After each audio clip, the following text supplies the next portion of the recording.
push your finger all the way down, it'll take a picture. He's really fun and he's like really talented. Smile. And he's a really good like teacher for the Yearbook Club. You're good. Good job. Okay, look right here, please.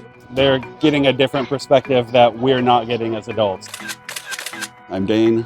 I volunteer at Carnation Elementary. I've volunteered here for about 4 years. I have 3 children in the district, and one of them is in the Yearbook Club that I helped put together. 2, 1, smile.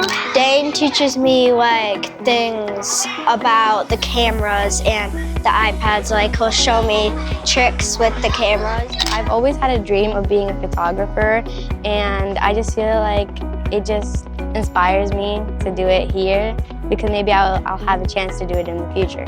I like how I can see like people smile on their faces where they like when somebody takes their photo. I just feel like a camera is a way to do that. It's a way to express yourself, and it's a lot of fun seeing what these kids, what their perspective is.